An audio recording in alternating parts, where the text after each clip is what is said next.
In my first match in the winner's bracket of the ESL StarCraft 2 Masters Winter, I had to go up against reynor in a best of 5, with the first map being on Oceanborn. Now, the other day I was laddering a game with Terran, and there was a Protoss player called Buanan that cannon rushed me in a location that I had never seen before on this particular map. I was like, well, that doesn't look great in the Terran versus Protoss matchup, but it looks pretty darn strong in PvZ. So I'd been practicing it, and I know reynor's default response most of the time to cannon rushes is to pro pull. So I decided, you know what I'm gonna do here?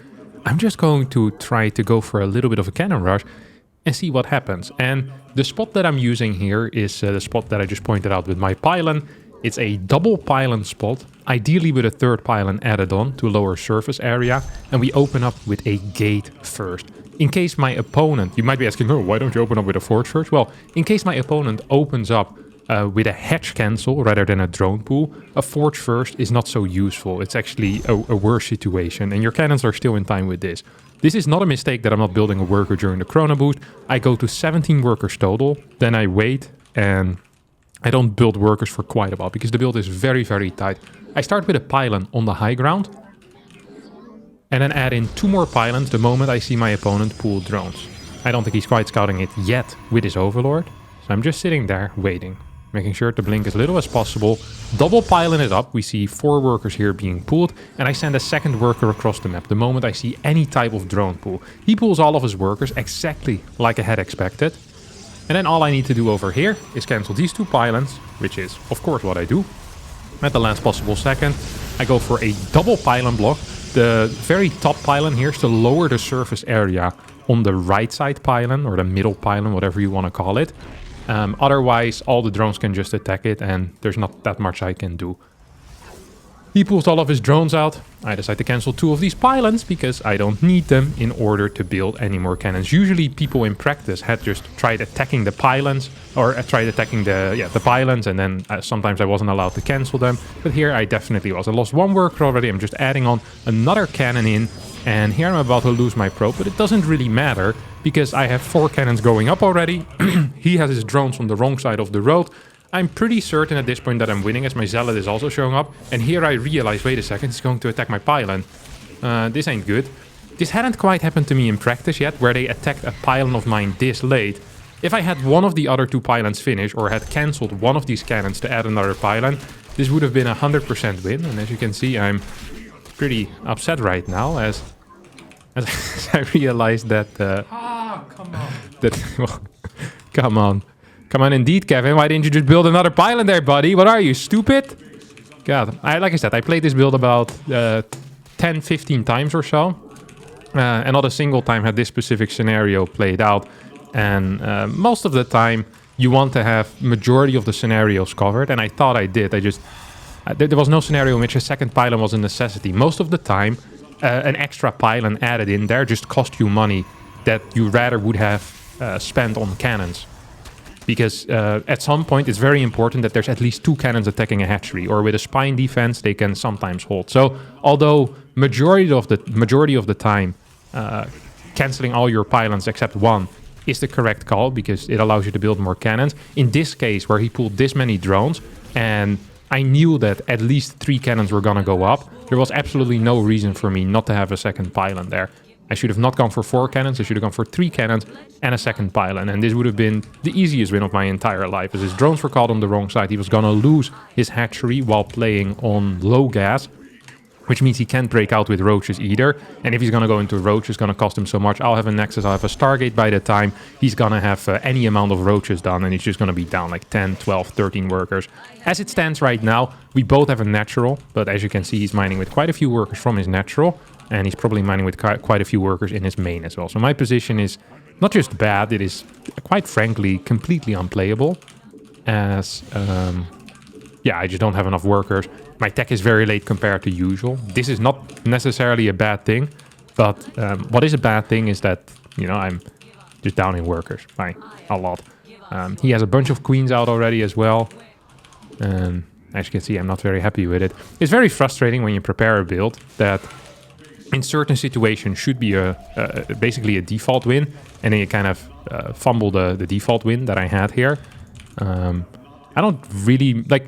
There were a couple of scenarios in which I just would have default lost. Had like a default loss. So in case my opponent goes for a 12 pool, or in case my opponent would have played like the Eric hatch first, I think it's very bad for me as well, theoretically.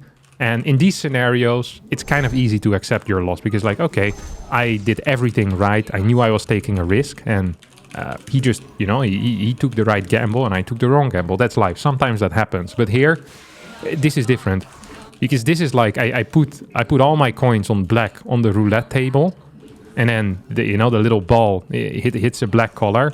I get the payout, and then I accidentally fumble, trip, and all of my chips disappear all of a sudden. It's like, wait, where did they go? I didn't even know this was possible. And like, I'm looking for them. They're gone. We check the cameras, and it's a dead angle. And we have no clue where my chips have gone. I've won the game already. I just, I don't have my chips anymore for whatever reason. That's pretty much what has happened in this game. It's very frustrating. And I know I've lost at this point. Like, it's completely over.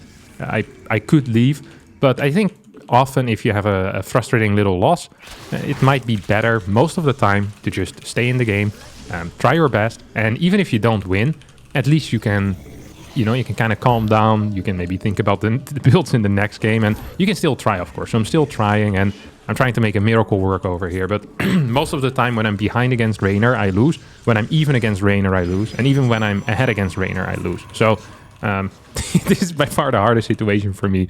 I lose most of the time already, and I'm definitely definitely not in a great spot to get the win home here. I already have a forge.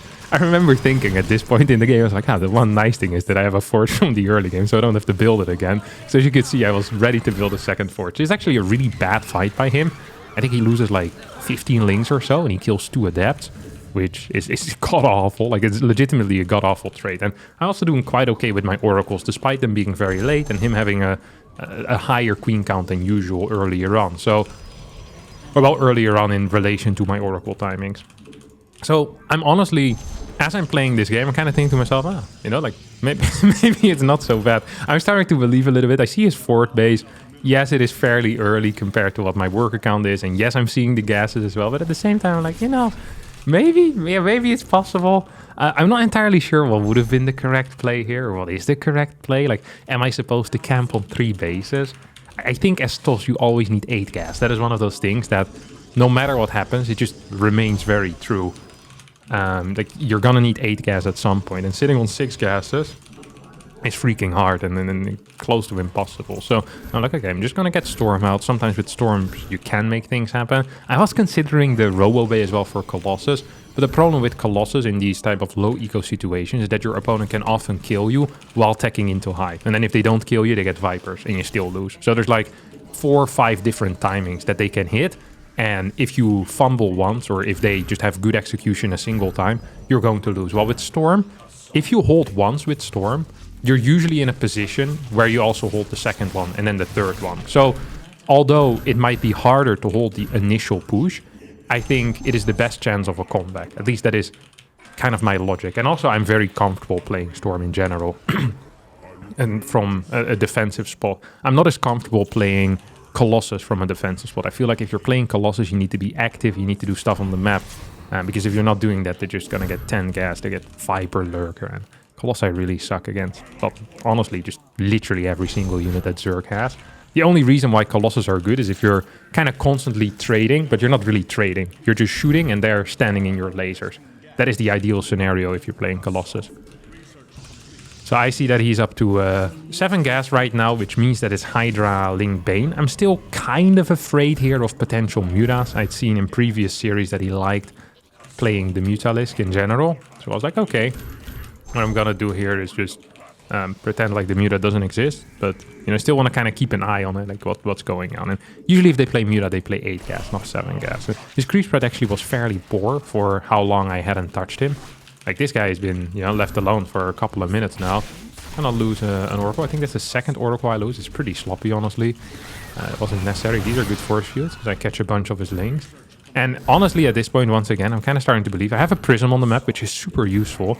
With a prism, you can often do things that, well, Zergs don't really want to talk about. You can fly into their main base and have a good time.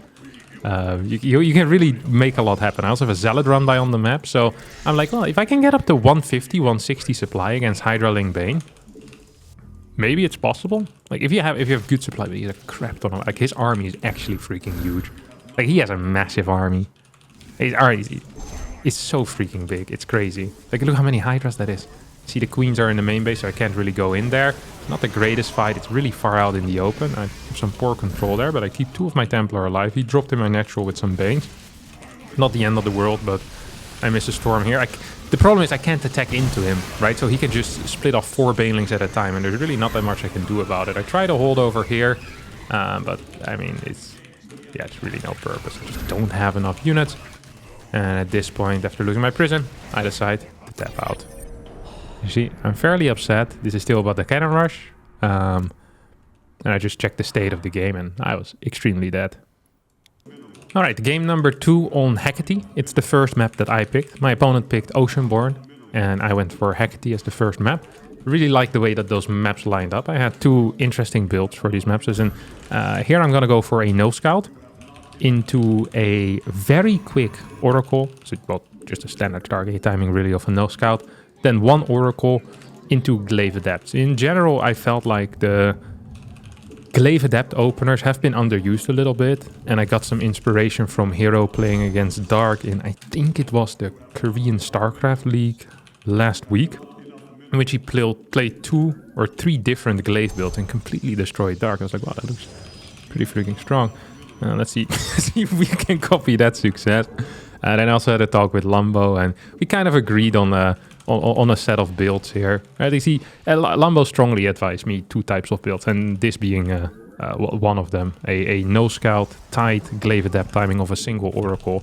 And in practice, I had quite some success with it. I didn't win all the games, but I felt that often after the opener, I was in a fairly good spot. And Hecky was really the only map that this build felt fitting on. There's a couple of other maps where it's good, so I think it's good on Hardline. I also think it's fine on Solaris, but I already had 2 builds that I liked more on those maps, which we'll get to later, obviously. But yeah, it's just a little bit of background information on why I picked the builds on specific maps. A lot of the preparation is player-specific, but some of it is also just like kind of meta-specific as to like what has been popular lately, what hasn't been popular lately, and what do I believe is good, like what do I feel very comfortable with. This is like I feel like my range is pretty okay when it comes to build orders, but I'm not generally a Glaive Adept player. It's something I haven't done a whole lot in the past.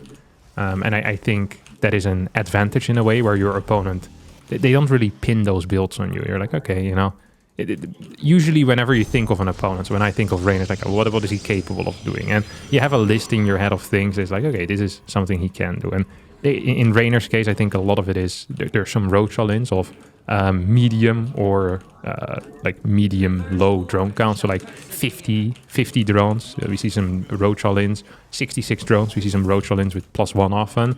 And just having a forward base for banter, really. There's some Muta play that he likes to do. I don't think he's a huge fan of the Lurker, but if he does get there, he's not bad with it. It's not a massive late-game player, although if he gets there, he's not bad in it. He has different preferences than, for example, a Serral. And that's always something important to keep in mind, or at least I think that's something important to keep in mind. So here something happened that I wasn't really fond of. His Overlord was in a different position than other people's Overlords. Everyone that I played against on this particular map had their Overlord on the high ground spot that is a bit to the, to the far right, the top right here. It's a little bit further towards the top. And there I could always consistently kill the Overlord with a Stalker plus Oracle combination. That meant that I could skip my gases very easily without having to worry about it. Here, that isn't really the case. So I was kind of worried consistently about that Overlord coming in to peek at my gases, because I'm playing a 4-gate pre-third base build, and that Overlord is annoying me. I hadn't quite considered that, and this is actually poor preparation on my part. I didn't check Reynor's Overlord's positions on particular maps, which is honestly just sloppy preparation. I could have just checked it, but because everyone else played a different position, I hadn't at all considered this position. I was like, oh, okay, well, everyone puts it on the pillar, Reynor will put it on the pillar. This is sloppy, and I think there are enough games of Reynor that I probably could have seen it. I could have gotten that information had I prepared better, but I didn't. So that one is on me. And here I also lose a probe, I lose an adept. So just a very poor early game for me, honestly. Like nothing is going exactly how I want it. I'm not sure if his Overlord is scouting my gases right now, but if he is, well, he's getting the the full tour basically, with guide included. Because he sees no gases, and this can only be two things. It's either a charge attack or it's going to be a glaive adept attack, and either way a fast roach warren is what you need, or a very quick baneling nest is also fine. Obviously here it comes to try and attack my adept, and I'm going to do my final warp in over here. As you see, my pylon is a little bit delayed, so majority of the time when I was hitting in practice I would walk onto my opponent's creep at 507. As you can see, this is going to be somewhat okay, and like all of my units would be in creep, so I think I'm like 3-4 seconds too late. It's kind of frustrating, but not the end of the world. Usually if I'm within 2 to 3 seconds, I'm kind of okay with how I executed the build.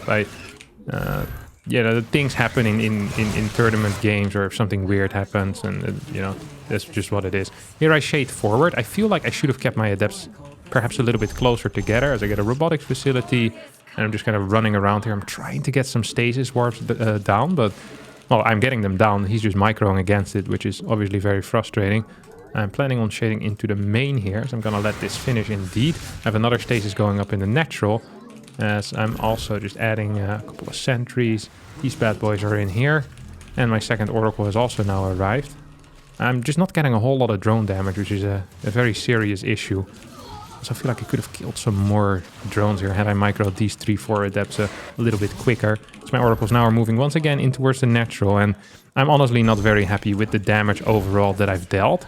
I also accidentally finished this shade, which is highly idiotic. I definitely should not have done that, because I'm just gonna lose some adepts and a little bit of mining time. But yeah, basically not quite it. My gases are late. And my follow-up is kind of late, and that's because I warped in more adepts than I usually did. I realized my first adept shade went poorly, so I was like, okay, I'm gonna warp in more adepts than I usually do, just to, try and deal a little bit more damage. But as a result, I kind of upset the rest of my build order.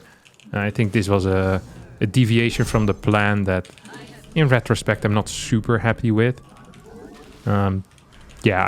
Maybe I should have warped in 2 more adepts or so for like minor chaos at the 3rd base, but the way I played it out right now, I'm just not a huge fan. He also just defended well, of course. Like, let's not pretend like I'm the complete idiot here. My opponent also is doing things fairly well. Now, a problem that I'm walking into at this moment is that I don't really have any pressure on the map. I don't have any adepts remaining. If you have any adepts remaining, it's easy to clear creep. And it's really important, if you're playing Colossus, which is what I'm doing, to clear creep. Because Colossus on creep suck. Colossus off creep are really freaking good. I think it's one of... actually most units are much better off creep than on creep. But it's out of Protoss, I think it's a huge freaking deal. Like even a bigger deal than when you're fighting Ling Bane with Templar, for example. I think Colossus, they benefit so much by being off creep. So you really want to have a major focus on kind of denying that. I just don't have a lot of units, so any type of push that I'm setting up here is just going to be kind of weak, honestly. Do have a bunch of sentries, as I'm looking to do something here. Just any type of damage would be good right now, but I don't really think I can get. I'm adding a battery, adding a cannon as well. He comes in, my force fields don't quite achieve what they want to achieve. That was 3 force fields, I think I get 6-7 link kills with that, which isn't enough for the investment. I do manage to get a couple of drone kills here, which is nice, of course.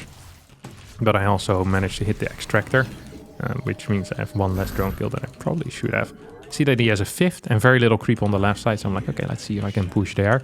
Not really with a committed push, I just kind of want to... It's good to poke out when you're playing Colossus, because they could be playing Mutalisk, or they could, and you want to force out gas units. So whether there's going to be Ravagers or Banelings, you kind of want to force the Zerg to show their hand as well. It's like, hey, why do you have 35,000 links right now and 3 Ravagers? Like, where's the rest of your gas going? I want him to build Banelings, which right now I don't see him building, which is kind of worrying. Here comes a run-by in towards my natural. This is still Pureling. I also haven't seen his forward base in quite a while, which is frustrating, because it means that I don't really know what the heck is kicking off. Here I see gases. I'm like, wait a second. That is 8 gas. What does that mean? I don't know. But maybe Mutalisk. As I start my Immortals as well. Don't start a single Phoenix quite yet. No batteries anywhere either. Which, well, I have battery in the third and the fourth base, but it's not brilliant either. I'm getting a Templar Archive, so kind of closing my eyes and hoping that it ain't Mutalisk. A couple of adepts are being sent around, and I want to push out on the map. Like, hey, if there's one thing I can do, it's pushing on the map. And once again, at this point, I really should realize that something is missing, because he has no gas units at all. There's just no Banes here. Now he's coming in with a counterattack. Two of these Immortals are going to get caught behind everything else. And this is very frustrating. I think my army, actually, that I created here was fairly good in the end. These force fields were okay. I'm somewhat happy with that. And I'm losing a lot of stuff, though, right now. In my main base, in my third. Everywhere we go is just big losses all the time. My adept run-by comes in, but he has a quick response to it. This is one of those things where you notice the difference between different players, right? Like maybe against a 6.4 or 6.3k Zerg, these 3 adepts kill 8, 9, 10, 12 drones. But instead, they kill 2, and then he's there in time, and he's running by at the same time. Like he's so freaking fast, and he's a little bit faster than I am most of the time. Well, always. And it makes it really hard to play, and need intelligent movement most of the time, which so far I haven't really been doing.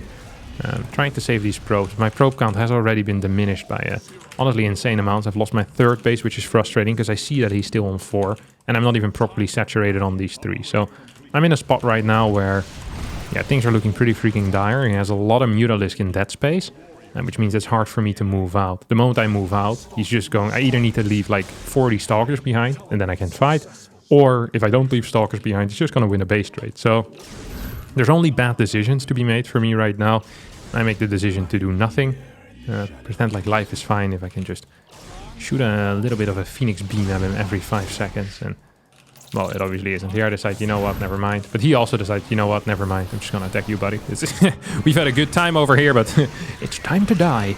And it indeed is. As he runs in, comes in with the Mutalisk from the back as well. There's still a lot of Roach and Ravagers. I did manage to clean those Banes. Sadly, there's no super battery for me over here. I tried to get these Stalkers down ASAP as well. And I mean, I somewhat survive as these Stalkers didn't entirely blink down. But at this point, it's 74 supply to, well, more supply. Losing all the probes on this base as well. So it's a 2 base versus 4 base. I can't really kill him as he turns around. I type out with a GG. I check the rewind. See he has 124 supply. I'm like, okay, that's life. Sucky loss, but it is what it is. Third game played on Hardline, and I already alluded to it before, but I had a... Well, I don't want to call it a special build, but I had a build prepared for this map that I felt was very strong. And this build is the Strange build. Strange is a Russian Protoss player that has been playing this particular build for a very long time, and it hasn't caught on at all in the pro scene whatsoever. But Strange is playing it very consistently and getting pretty decent results with it, despite every single Zerg knowing that he plays this 95% of the games. So I decided, you know what, this build might have some serious potential. Let's see if we can improve it a little bit. Let's see if we can change it a bit. So one of the things that Strange never does is he never goes for a hatch block. While I believe if you're going for a Glaive Adept build, which is what it is, in that case, you probably should go for a hatch block, because it makes the Glaive Adept so much stronger if the drones are split when you arrive initially. So that does mean that, because this is a tight build, I need to get the money from somewhere else. And the way I do that is by pooling out of gas with more workers. So where Strange pulls out 1 worker out of each gas once his natural finishes, I pull out 2 workers out of each gas once his natural finishes. You see my mining currently is a complete mess. I'm not playing very well. The first 2 games, I think I didn't really mention it, but I was quite nervous.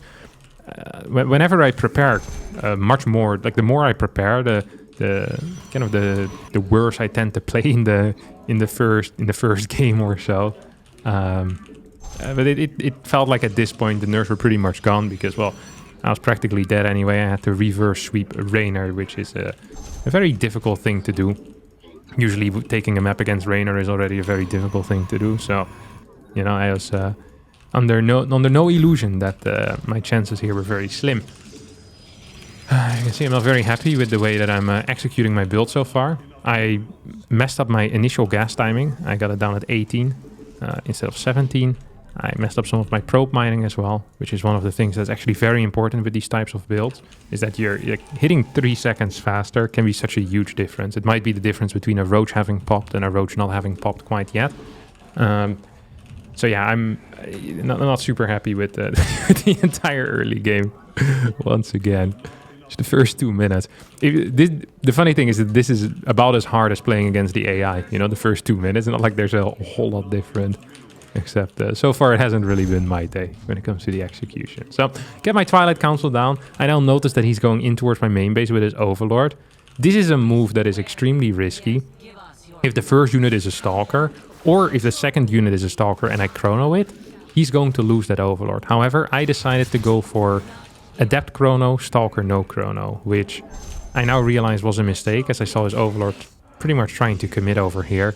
And as a result, he's going to get the full scout of my gas mining as well as of my tech. And I'm not going to get the kill, or at least I think I'm not going to get the kill, which is really freaking bad. One of the main powers of this build is that it's hard to scout for Zerg whether there's going to be a prism or no prism. And the responses, the difference in response for Zerg is vastly different between those two variations of a Glaive Adept build. So him getting this scouting information and seeing me pull out of gas, no robotics facility, is actually freaking huge. Like this is a very, very big deal. And yeah, that's just a very big deal. That's live. I'm gonna need a pylon over here and then a nexus. So one of the cool things about this build is that you get a really quick nexus. Most Glaive Adept builds, because you get a robotics facility and a prism, you don't have money for a nexus. Here you do have a nexus, so you get a nexus before your first warp in. I'm supposed to build a little bit faster even. And then with your second warp in, your glaive is done and you go across the map. So another mistake here is that I shaded away. As a result, he gets this nexus. I lose another 100 minerals for free because with a cancel you only get 300 minerals back. Usually this warp in is supposed to happen at 420. It now happens at 422, but the last unit comes in at 423. So I'm 4 seconds late with this build, just because of mistakes in the early game. This is fairly sloppy. However, this build is so strong on this map that I still believe there might be a tiny little chance. My Glaive Adept not quite done. I think I might have messed something up there as well. So now moving forward, I get the triple Adept warp in over here, and at this point, I can decide to do many things. I go for the cancel because I see there's no roaches towards his third, and I can get a couple of queen kills in here. At the same time, I'm like, wait, these adepts can start moving across the map, and his drones are now caught in a very awkward position. I let one adept shade finish. This allows me to kill a few drones, or at least target down a few drones. Here, I should have built a robo. I didn't. That is what we usually call a bit of a mistake. It's actually quite a decently sized mistake. Here I still don't build a robo and go for another warp in instead. Now I am actually dealing quite some damage and I'm happy with that. Like his drones are hardly mining, I'm in multiple bases, he's losing a bunch of links as well. And I actually feel like I'm doing this quite well. Now I finally get a robo, but my positioning is all fairly off. I recall some adepts out of the main base. This is a move that I almost never did in my practice, but I'm very happy that I pulled it out of the head over here. Felt like this was an appropriate response. I still have a bunch of these adepts available as well, which I can just move out on the map. So if you have adepts around, unless there's roach speed, you can't really be caught by Zerg players. They can't chase off creep with slow roaches, because then if you shade through them, they can't be in time to defend them. So you actually have map control. Despite being pushed back initially, the map control is still here. Now you can split them up, or you can do other things with it. You can leave them all together. I try to move down a little bit, see if there's a fort base over there on the bottom position. I see there's no fort. That makes me happy. At the same time, I have a couple of these adepts now moving in towards the third. So I saw some roaches there were kind of out of position. And something you can always do is either shade in or shade out. There's like many routes you can take. So now I go in towards the main as I snipe another, I think this was 3 drones or so. I'm fighting him over here. I'm not sure if I should have cancelled anything there. It feels like this was probably the best thing I could have done. Right now I'm seeing that he has almost no workers there in his own natural, while I have a crap ton of workers at my third already. So this means I'm actually up in, well, basically everything. Despite the very poor start, I think my execution here was good enough that I managed to overcome it. And I think his general response probably was incorrect. Just the idea that he had on how to, like, he had a full scout basically, like he had full information on what to do. And I think he just utilized that information wrong. So that is a very interesting thing that you should always try to look at. It's like, hey, I executed a build order, and yes, I executed it well, but at the same time, my opponent's response was subpar. So even when this isn't a surprise, it can still deal a lot of damage. And in my mind, this build is very strong due to it being a surprise. But apparently, Reynor's response wasn't well thought out enough, if that's a proper sentence. So yeah, I feel like repeating this build would not necessarily be a mistake right now. This is one of the thoughts that's going through my head at this moment. Like, okay, this is a good thing. I want to get a fort base out, get 2 more gateways as well. I have a second robo. I have a lot of momentum on my side right now. I can move out if I want to. I don't have to quite yet. I want to know like what his base count is. I think he should expand to the far right side, which is what he's doing. I'm matching his fort base timing though, which is extremely good for Protoss. So I just want to get a little bit of understanding as to what he's actually doing. It's like, hey, is he playing some Muta stuff again? Okay, is he an infestation pit? So that eases my mind in a way. There's very little people that build an infestation pit and aspire. There are some people that do it, Bly. But yeah, not a whole lot of people, but some. There's always some with their dirty little tricks. So I'm still aware, of course, of the possibility of Mutas being there. But without 8 gas, it's also hard to play. There's a lot of roaches as well, not a lot of links, and links are really what you want with Mutas most of the time. So right now I'm deciding, let's have a look. Let's see what we can do over here. As I send 3 adepts towards the far left side, setting up for a potential little run by towards his natural. Maybe figure out if he has a 5th base as well. This is always important to do too, of course. Just figuring out like, hey, what bases does my opponent actually have? Which bases does he not have? So you can make a plan based on that. The location that I'm attacking right now is kind of hard for me to attack. As I'm just setting up, I'm like, there's a lot of creep here. I don't like being on creep, so I'm just deciding to move back. Here he comes in with a flank that I hadn't expected at all, actually. As this is a beautiful move, legit. It's a little bit crazy of me to move on creep like that. This is probably why I should have scouted the drone count on his extra bases first. He's pushing forward, but he also has to move back right now. Could have probably sent these adepts in a little bit quicker. My bad. All right. Can you blame me? Yeah, you can actually. As I'm getting a bunch of kills over here with these 3 adepts. He doesn't have enough units in position to deal with it. I think I get like 9-10 kills or so in a couple of seconds. As he hardly has any mineral mining anymore on this base. And once again, that makes me happy. I decided to get a Templarius. Look at that! I almost built it in a random location, and I thought to myself, hey, you know what, stupid? Building stuff in a random location. How about we don't do that? As I got a couple of pylons down. I'm happy all around. I'm just a happy little fella right now. You know, I feel good about life. I really do. Feel very good about life. I'm clearing some creep here because I want to push here later on. A very nice way to clear creep when you're playing Colossus Blink is to have Blink Stalkers plus 1 Observer in a separate control group. And just kind of do what you do. I saw that he had the Roach Burrow here, by the way. You can see the needles getting more fluorescent. And I thought I would be in time, but I wasn't. And as a result, he goes in here. I decide, you know what, I'm going to keep my Stalker split off group with the Observer. And I'm going to make sure that I'll do a good job there. I keep my Immortal Colossus army over here at the front. See what I can do over here. And I think this was I don't want to say a stroke of brilliance, but it was a good army split, at least. I was happy with the army split. I've had a very similar scenario against Reynor on... God, I can't recall what the map was called, but it was a map in the previous pool. In the WTL, I had it where I was very far ahead, and then Reynor started doing Roach Burrow attacks, and I completely fell apart. I just crumbled. So here I was very happy that I didn't completely crumble at all. I have good defensive rotations with my main army. I was a little bit slow with cleaning up my main and my natural, but the main focus I think should have been on the main army, and that's exactly where it was. So I was just happy with the fact that I survived, and I think I'm allowed to be happy with that fact.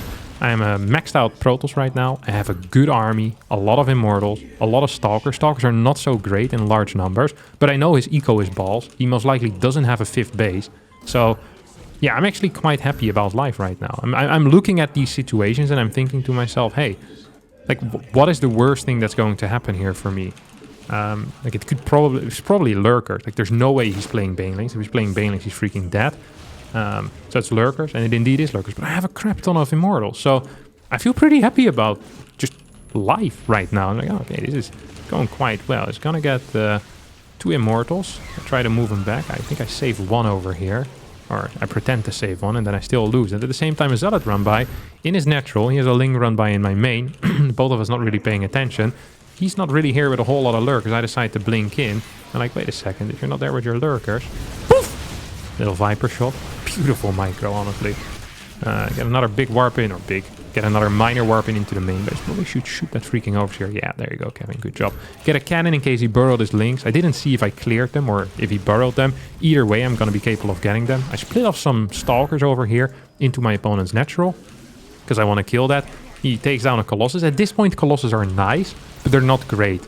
It's not like he has Hydra Ling over here, you know? It's Roach Lurker, and neither of those units are very weak against the Colossus. I decide to attack into this, which... I'm not entirely sure about in retrospect. I think this might have been a mistake. I lost a lot of supply here. Like, really a lot of supply. I decide to warp some in.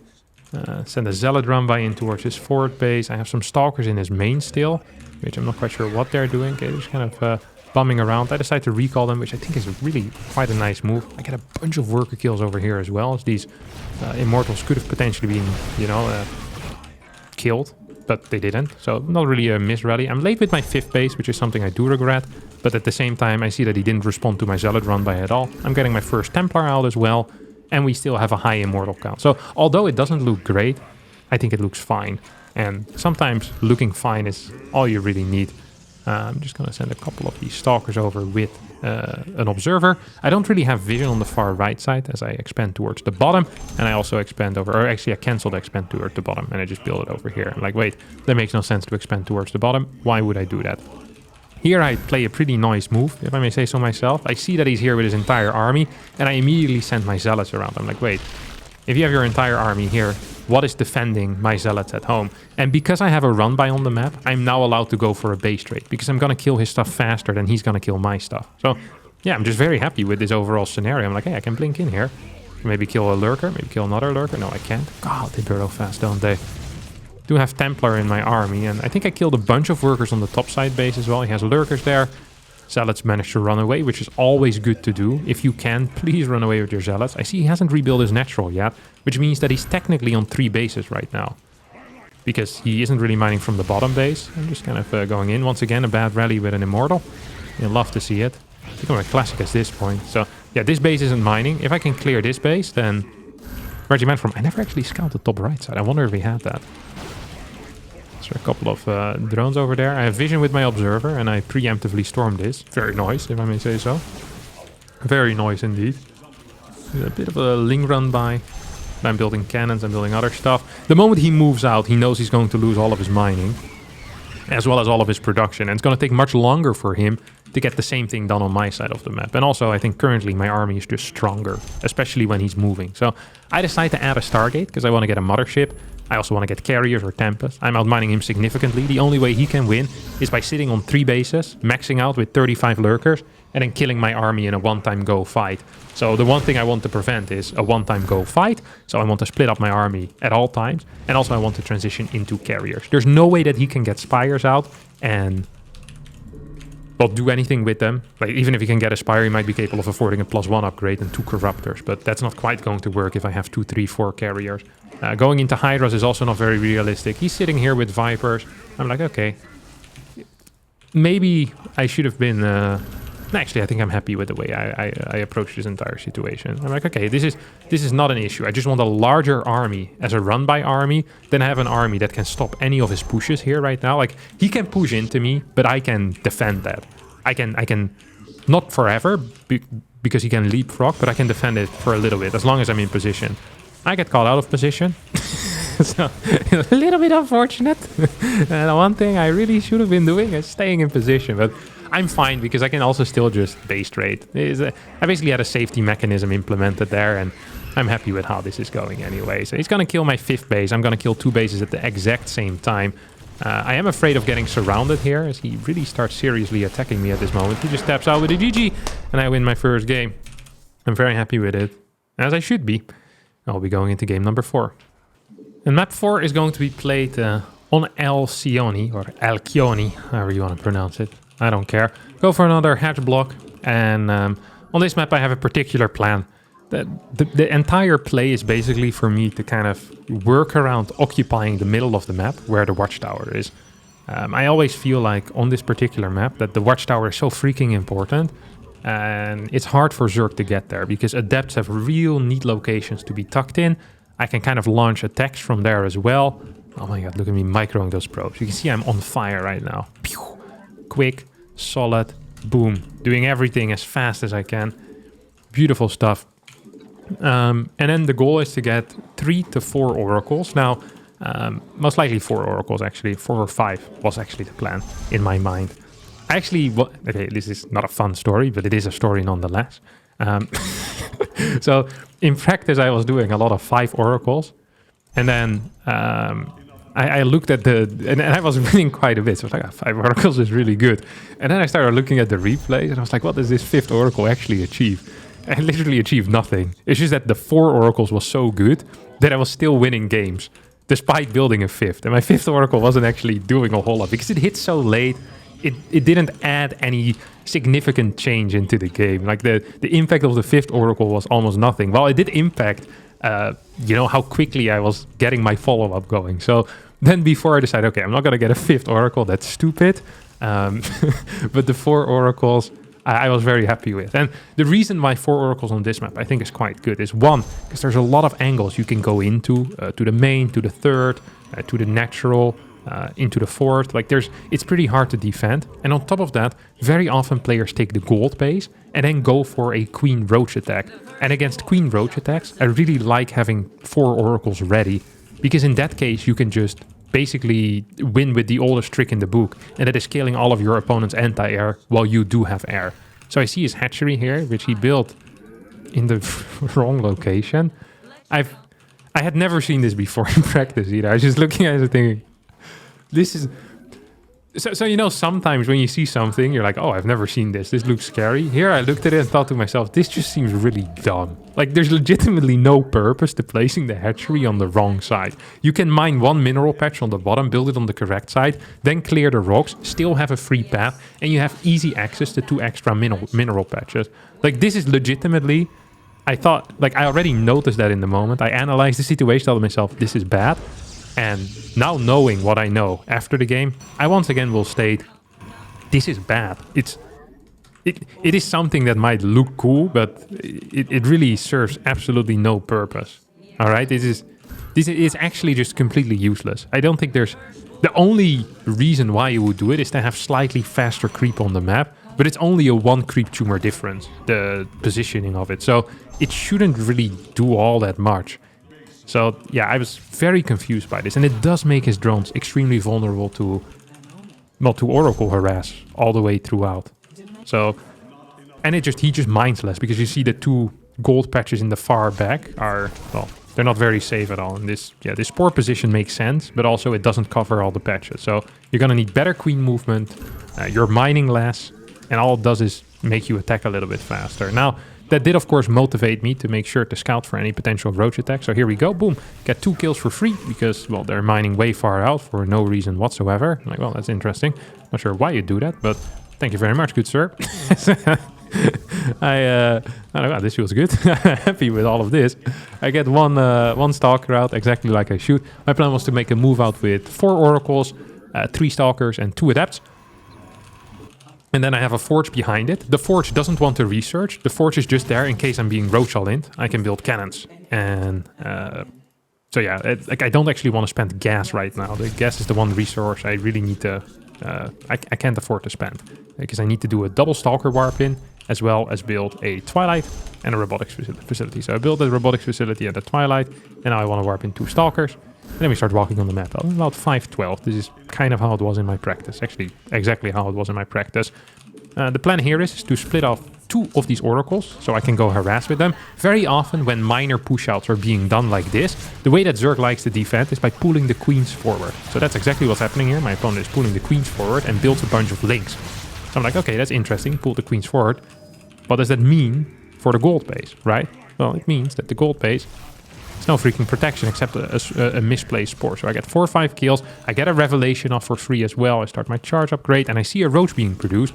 And the moment I see a roach attack, I just want to build another battery, maybe even 2 more batteries, and pure, what do you call it? Stalker production. That's all I really want. I cancel my +1 instantly because I need the cash for other things. Actually kind of supply block, which is really bad. I have to cut worker production here for a little while, as I'm trying to figure out if he's truly pushing or if it's some type of fake. He's not going here with queens quite yet, but he has a bunch of roaches out. So I'm like, okay, that's very interesting, sir. I decide to build a cannon over here. And I add another oracle, so the 5th oracle is going to be built anyway. But this was the plan. If I'm being roach attacked, I want a 5th oracle. So I'm just kind of going around, making sure I'm, you know, they're like, hey, like, are you committing to this? Like, what actually is happening? Because it's important for me to figure it out. At this point, I don't really believe it anymore. So I split off 2 oracles from the main group to see if I can get some harassment going with that. And I want to add in more regular infrastructure. Now, he does have a bunch of roaches, so I'm expecting a focus on range upgrades here initially, as well as roaches. So usually I'd say, hey, get a prism over here. But right now I'm saying, no, I don't want a prism. I actually just want another immortal, just for safety's sake. You know, I don't know exactly what's going on. I haven't gotten a good scout on the fort base quite yet of my opponent. I'm going to get my own fort base. As my plan right now is just, you know, keep these 3 oracles at home for a little bit, get some info on what the heck my opponent is actually doing. How many gases is he on? Like, what unit comp is he working with? And then you can kind of figure out from there, and, you know, like, what do I actually want to do? So I have 2 immortals out right now. I'm getting cleared here. As I see there's a bunch of gases available. He can be on a maximum amount of 7 gases, but you see he isn't mining from this gas, so he's only on 6 gas max. I'm getting a couple of these Templar out. Want to morph them into Archons. Maybe I should have gotten a bit quicker storm though. Looking at it now, I'm not entirely sure. And I'm like, okay, well, I have charge, I have some immortals. I think I actually can be on the map. I want to clear some of this stuff. I'm walking pretty aggressively. There's a lot of links. It's not an issue though, because I have these oracles. Oracles insanely good against links. I have Archons in the back, which are also insanely good against links. So once again, he goes for it. Loses 10, 12 links every single time he goes for one of these little attacks. So although it looks cute for him, it's really quite bad. Notice that he hasn't built any gas units yet. And I think this is the hallmark, really, of good Zerg players, is that they're so good at keeping their gas kind of hidden for a long time, making it hard for you to figure out. So I start a Phoenix over here for 2 reasons. One, I want to kill that Overlord up there. And also, just in case he's going for a Muta transition, you know, I want to know what's kicking off. I don't know what's kicking off. I don't think it is Muta, because I haven't seen too much gas mining, but still, I kind of want to figure out what's going on over here. As I turn around, get a couple of kills once again. Trading Zealots for links is actually a trade I'm kind of okay with. I don't mind losing minerals and trading them for minerals. In general, I don't mind losing minerals. I think as a Protoss, you want a gas-centric army. As I lose another Oracle for free, which is dumb, but I do it. Yeah, it happens. And my Prism is now floating across the map. Whenever you're not sure what your opponent is doing, setting up Zealot Run-bys is always a good play. Like, even if you do know what your opponent is doing. Like, actually, Zealot Run-bys are legit always good. Like, no matter what happens, okay? No matter what happens in life, Zealot Run-bys are the future. That's all I'm gonna say. If there's a political party that votes yes for Zealot Run-bys at all times, they have my vote as well. Ooh, nice Stasis Ward. She's pushing forward here with the Queens. There's a bunch of Banelings that are sprawling in. My Run-bys are dealing some damage, or at least I hope they're dealing some damage. I'm not really looking at them, because that's for idiots. Most important thing is to pay attention to the fight, obviously. So I hit a couple of juicy storms. Super Battery is active as well. Here I think I make a tiny error. I think this warp-in probably should have been on the other side of the map in my opponent's main base. Because it was fairly obvious I was holding this. Then I think I would have straight up won the game here. Now, I haven't straight up won the game over here. Although my position is quite good. Like, I am winning for sure. He's on layer tech. And a Zerg on layer tech fighting against a 150 supply Protoss that still has 1k gas in the bank. Not a very good look here for the Zerg. On top of that, I still have a Prism alive as well, which allows me to go for counterattacks whenever I please. I sadly only have a single Oracle because I lost 2 more Oracles in the fight. And that is actually fairly frustrating. Because it means I can't build infinite stasis. Stasis wards are so ridiculously good. That is actually a broken spell. It's so good. Like, the stasis are crazy powerful. I love that. I love how good it is. Yes, it's expensive in energy. Just such a beautiful thing to have. So I'm just kind of dropping. I want to keep him back because I know that he has a lair. He needs to go again. And the later he hits, the better it is for me, you know? I'm starting my carrier production right now. I'm like, oh, this is feeling good. Oh, some freaking carriers. I like the thought of that. Set another zealot run by out as well. It's also important, of course. So just gonna do that right away. And then the plan here is like, okay, he's trying to push into me. He needs to go back though, you know? If he doesn't go back, he's gonna lose absolutely everything to this. Or to this. Or to the split off. And then he does go back. I might be capable of taking out a couple of these Banes for free. Indeed I am. And this is just winning a lot of time, of course, for what I really care about, and that's the carrier. Because he doesn't have any anti-air. He has a couple of queens. So the moment I get carriers, I'll win the game. You could say, why aren't you expanding to a 5th? The reason is simple. It's because I want to keep the game simple. I don't want to make this game hard. Just want to clear a little bit of creep out on the map, then go back, sit on 4 bases and relax. There's no reason for me to risk anything. I'm mining from 8 gases. He's mining from less gases. Like, what is he gonna do? Like, throw biles onto my carriers? Or no, I just want to keep it simple. Why would I spread myself thin? There's no need for that. All I need to do is zealot run by, build carriers, and then wait until I win the game. Like, he needs to kill himself into me. Like, I'm just sitting here waiting for him to do it, you know? And boy, is he gonna go. Still have the Prism alive. Zealots running by. Stasis wards are active. Oh my god, storms are bigger than you could ever imagine. What is this? It's a storm party over here. Hurricane season has opened. Ugu! There's Harstem into game number 4. And ties up the series 2-2. Starting the reverse sweep. But before that reverse sweep is truly there, I need to win one more game. And that is going to be played here on Solaris, one of the best Zerg maps in the map pool. But I have a plan.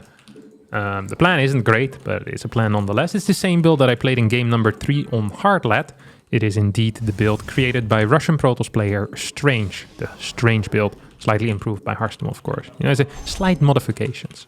But I think the credit of that build completely goes to Strange, unless someone else had invented it first. But as far as I'm aware, the only player that has been playing it for a long time is Strange.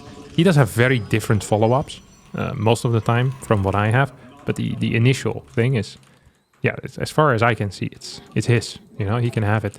Congratulations. You're a good man. All right. What else do we have over here? What else do we have over here, young man?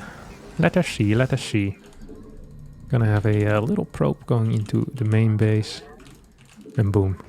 You can see I'm playing much cleaner as well. Like, my probe harass is looking good. My main base, nothing is bouncing around like an idiot. Buildings go down right on time. I don't want to say that I'm in the zone, but if there is such a thing as the zone, I'm currently in it. All right, this is my place, my house, in the middle of the street.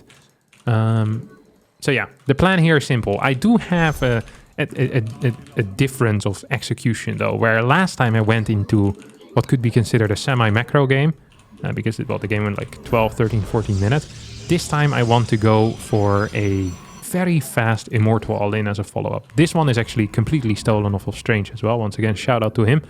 I just copied that. I was like, man, this feels freaking good. Holy cow. I have some, once again, differences of execution, as my micro is worse. So, whereas Strange usually tries to dodge Ravager Biles, I tend to stand in them. This is still something that we're working on as a concept. But anyway, enough with the jokes. Let's actually have a look at this build, huh? Quick Twilight Council. This time he's not gonna get the scout with the Overlord, and last time with the scout he already had a bad response. So I'm truly starting to feel it right now. I'm like, oh, this is good. I'm a little bit slow with pulling my workers out of gas, which could actually delay my build a little bit. As I said, I pull 4 workers out of gas, and just kind of chilling. Make sure life's okay. He's running around. Not doing much. He has 2 links over here. Get the gateway down there. Cancel 1 worker. And boof. Throw down at 304. That looks good. Now I rally into gas. And I have my setup pretty much complete. The attack here is a little bit harder though. Well, a little bit. It is significantly harder.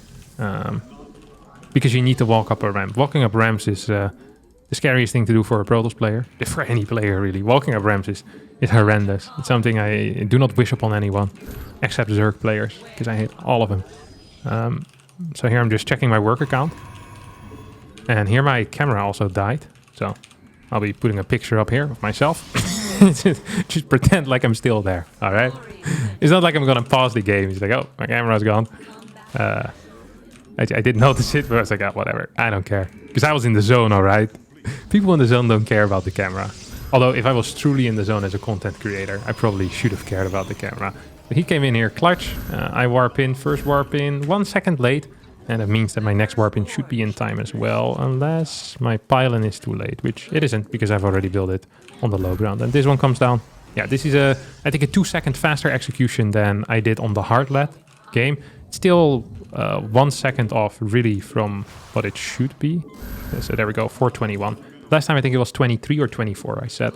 And mineral patches are fairly similar. I do have a split off in adept, which probably is a mistake in case one of them gets, gets caught off guard.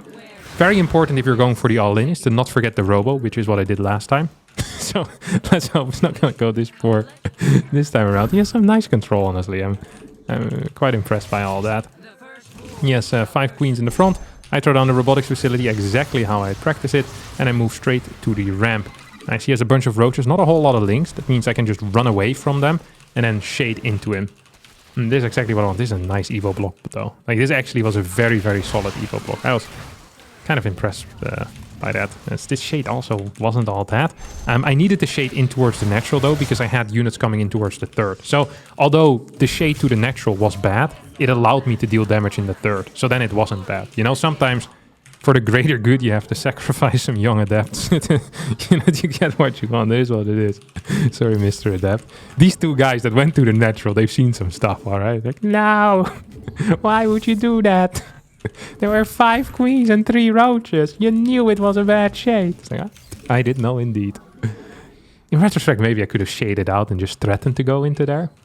Might have actually been better. Oh, well. It's too late now. They've died already.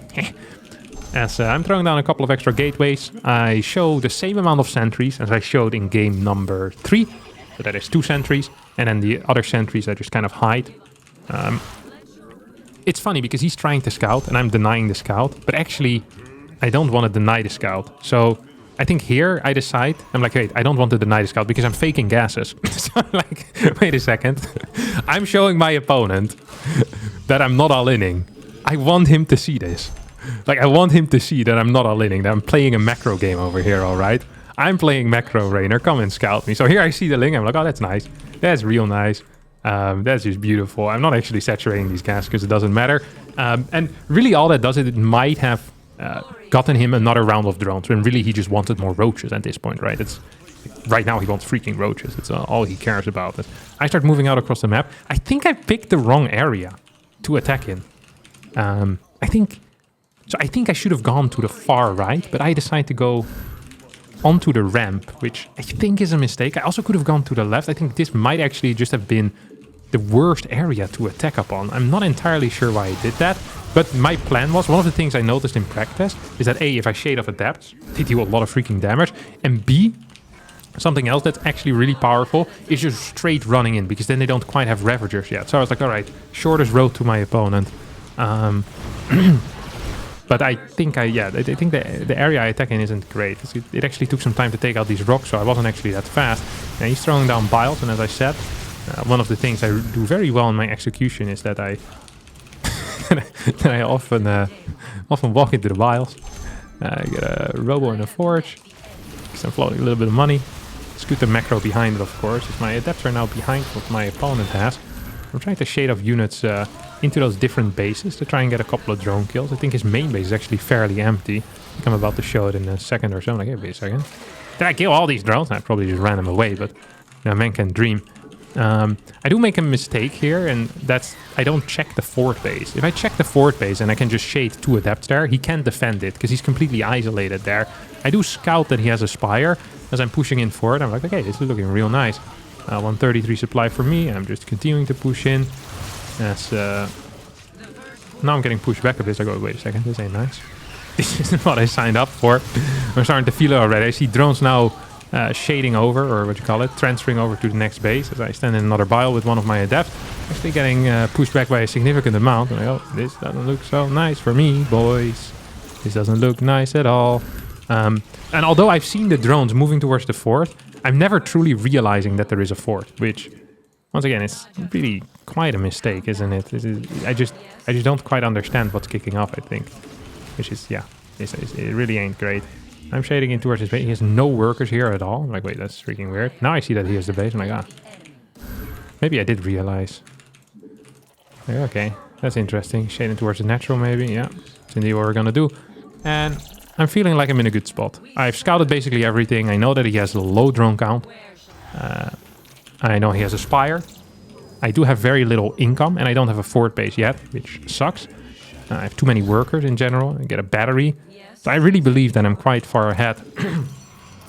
I'm like, okay, all I can lose to right now is the Mutalisk. So what I'm gonna do is get Stargates. And someone start lagging.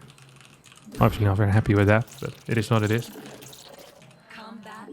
These two adepts are hidden. These adepts are gonna go in. God, life is so good for me. Now I see that he's taking extra gases as well. So I'm like, okay, extra gases means he's really trying to invest into those Mutalisk. I'm kind of happy with that because I'm investing into the counter to the Mutalisk.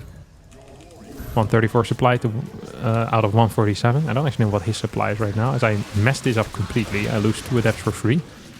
It's just not great, honestly. Not sure why I'm laughing. It's very sad. I keep throwing adepts away. It's not funny at all. Cannon goes down at the fort base. One of the things I'm really lacking right now is any type of map vision. This is the problem just with these builds in general. Is that the moment you lose map control, you don't really have map vision anymore. The moment you feel like you lose map control. Because you don't usually have oracles, right? And oracles provide something. But here, like your robots are busy building colossus or disruptors or something else that actually deals damage. I think I saw his Mutas pop just now, by the way. That's why I started chronoing these phoenixes. Yeah, I even recall this. So that's real nice. I'm happy with that play. I think that is a solid play there, Harstem. Good recall. I have 151 supply. All of his gas is going into Muta. So I'm like not super afraid of anything else hitting me at the moment. I wonder if I should have thrown on a Templar Archives at this point. Play like Colossus. Colossus Archon, as he's attacking over here. I'm not super happy with that. Trying to hit him with a Purification Nova. I do succeed. I have 4 Phoenixes here as well. And this I'm very happy about, of course. Very, very happy about. Because now I basically have air dominance. All I need to do really is chase him a little bit. He has on 9, 10 Phoenixes. Or sorry, 9, 10 Mutas. And I have 4 or 5 Phoenixes soon. I do get hit pretty hard. Don't want to chase here, just want to keep the game simple. I'm kind of slow with building my Colossus. I'm not entirely sure why this is. I think I got supply block. I'm also adding a fleet beacon, which I think is a little bit over-eager, perhaps. Because I don't have very good splash yet. I think getting the Templar Archives here makes a little bit more sense in my mind. As I cancel this, pick it up again, cancel it again. No, I don't. I just kill it. Very nice. He's building Ravagers. He also has a couple of these Banes. I'm like, oh, that's interesting. Lose 1 Phoenix there, kill an Overseer. So my opponent is creating a little bit of chaos, but technically I have air control with these guys. Trying to get a Purification Nova in as well. I saw his link split off to the right side, so I split up my army as well. Just a tiny tad. Just a tiny tad. And I see his Mutas here as well. At the same time he's coming in through the middle. We're now towards the right. We're now towards the middle. And I'm just picking his stuff up, am I not? Oh. See a bunch of banelings being built here. Oh, that's weird. So here I get pretty supply block. I still think that's the same Colossus I was building earlier. Maybe I have like 1 Colossus now, but it's still pretty piss poor in my opinion. Bailing run by coming in towards the 3rd. So yeah, my setup isn't looking all that hot for me, honestly. I'm trying to heal my base as quickly as I can, at the same time holding my natural. Marking some stuff over there. And here, throw a Purification Nova. He goes in, I hadn't quite expected that. He also comes in with a flank. There's a bunch of my workers. And right now it's 161 supply. Versus, I think he might be like 130 or so. So he's gonna go across the map. Try and win the game. Because my eco isn't so hot anymore. He is on at least 5 bases. Kills himself. I remember that. I was thinking, oh, that's nice. Very kind of you, Mr. Reynor. So I have a large army right now. Just moving up this ramp. And here I think I'm a little bit afraid.